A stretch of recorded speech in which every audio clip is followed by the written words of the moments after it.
এক বাবা এসে বললেন, উমরে ফারুক আমার ছেলে কথা শোনে না, বেয়াদব। উমরে ফারুক ছেলেরে ডাকলেন, বাবা তুমি তোমার আব্বাজানের কথা শোনো না, এটা তো কবিরা গুনাহ। ছেলে বলে, উমরে ফারুক সব দায় দায়িত্ব আল্লাহ ছেলে মেয়েদেরকে দিয়েছে, বাবা মাকে কোনো দায়িত্ব দেয় নাই। উমরে ফারুক বললেন, অবশ্যই দায়িত্ব দিয়েছে। তাহলে বলেন আমার বাবার দায়িত্ব কি? উনি বললেন, প্রাইমারিলি প্রথমত 3 দায়িত্ব। পৃথিবীর প্রতিটি বাবার উচিত ছেলেদের মেয়েদের জন্য ভালো মায়ের ব্যবস্থা করা। 2 নম্বরে সুন্দর তার একটা নাম রেখে দেয়া। 3 নাম্বার তার আল্লাহর কিতাব শিক্ষা দেওয়া। এবার ছেলেকে আমার আব্বা 3টার একটাও করে নাই।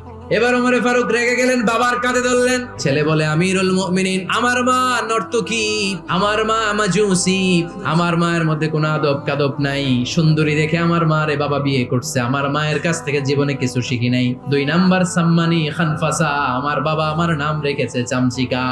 ওয়ালাম ইউআল্লিমনি হারফাম মিন কিতাবিল্লাহ, আমিরুল মুমিনিন, শুধু তাই না, আল্লাহর কোরআনের একটা অক্ষর আমার বাবা কোনোদিন আমারে শিক্ষা দেয় না। ওমর ফারুক রেগে গেলেন, এবার বাপের কান্দে দইরা মারতে শুরু করলেন। তুই ফুলার নামে